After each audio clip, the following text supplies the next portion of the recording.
Hi, I'm Alan Tanner with Team One Sports.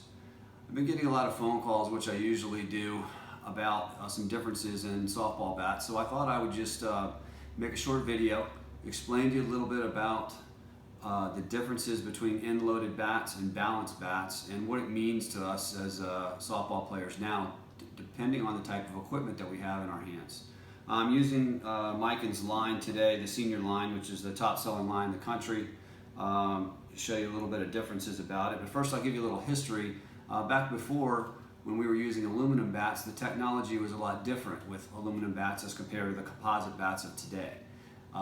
Because of that, end loads became more prevalent because they enacted really well with the use of the different types of aluminums that were being used to get a better trampoline effect, meaning the wall of the bat actually compressing when the ball hits it, and then propelling the ball off of the bat. So with the aluminum materials of yesteryear, end loads were much more prevalent and actually needed to be used more so because of the fact of they were using aluminum, which is a very different material than the composites of today. So Miken has created a great line. The balanced bat is this particular one, the black with the dark gray. There's a half-ounce end load, which Miken calls their max load, and then the Big Cat has a full 1 ounce end load. So there's some subtle differences here. When I talk to people about bats, they always ask me too about balance points and that. And typically with the balanced bat, if you look at the M in Miken, and if you put a piece of fishing string or something probably right around the edge of this M, I'm going to use my finger just real quickly, you can see that the balance point of this bat is pretty much right on the edge of the first letter of the M. When you pick up the half-ounce end load, you have to move your finger more so towards the middle of the M to achieve that same balance. And that is because there is actual half-ounce more of load out on the end of this bat as compared to no load here. On the Big Cat, with a 1 ounce end load, the balance point goes all the way down to where the M actually starts, right in here, because there's substantially more end load into the bat. So what does that mean to us as a hitter? Back before, as I said, when the aluminum bats were being made, the end loads were a little bit more important because of the technology. Miken's engineers have been able to tune these bats now with the different composites, with different layers of carbon fiber, different other types of materials, additional sleeves inside of the bat, the actual load itself. This is also a two-piece bat, which makes a difference as far as where the balance point is on the bat and the flex of the bat. And what this all means is, as a hitter now, there's not necessarily a specific right or wrong as to, am I going to hit the ball farther with a balanced bat, or am I going to hit the ball farther with an end-loaded bat? Am I going to hit the ball harder with a balanced bat or an end-loaded bat? Miken has been able to tune these composites so well that whether you're using the balance, the half-ounce end load, the 1 ounce end load, you will still get excellent results out of that, because each of the layups are slightly different to enable to work and coincide with the type of load that's in the bat or not in the bat.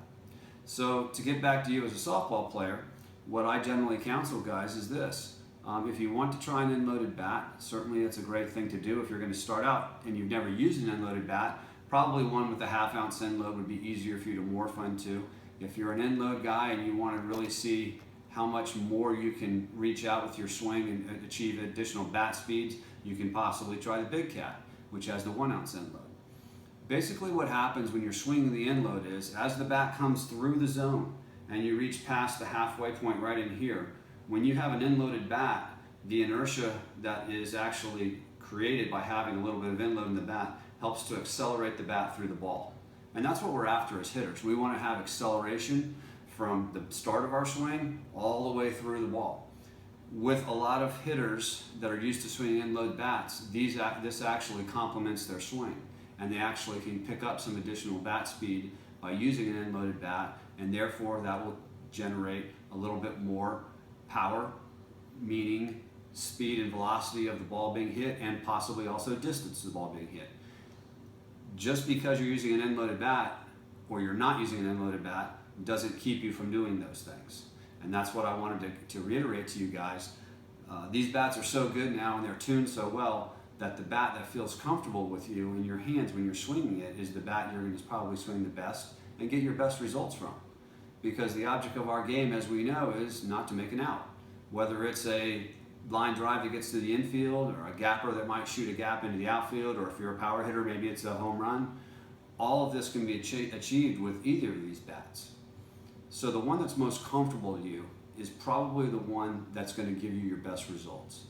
So what I recommend to do, if you've never tried an end-loaded bat, is either borrow one from your friends, or if you want to purchase a bat, that's fine too, but try it out first and use it 3 or 4 different batting practice sessions. Don't just try to swing it once and take 10 or 15 swings and say, oh, this isn't for me. You need to work with an end-loaded bat to get adjusted to it. Consequently, you might be swinging end loads now, and maybe you're in a little bit of a slump, and you think, well, maybe a balanced bat would be better for me, and it could very well be the case. Again, the same thing. Get a good quality bat from one of your guys, one of your buddies, swing it 2 or 3 times, feel the difference in the swing, and maybe that will be the new bat for you. Either way, whichever one of these bats that you choose, all of them can produce excellent results. It's just you getting comfortable with it. The end load can and will, on guys that are used to it, provide you a little bit of extra velocity in your swing, and that is an added benefit. But because they are so good, it's not necessary to think that I have to use an end-loaded bat if I want to hit the ball hard or I want to hit the ball far. So I get questions and emails from you guys around the country all the time, so I thought I'd just make this short video, and hopefully it might dispel a little bit of the rumors or some of the facts that you may or may not have heard, and help you to make your decision. As always, if you have questions, pick up the phone, call me, text me, email me anytime. I'll be glad to help you out with your questions and hopefully be able to help you select a bat that's going to fit your swing the best to make you the most successful. So call me anytime, Alan Tanner at Team One Sports. It's 561-718-7504. Thanks a lot.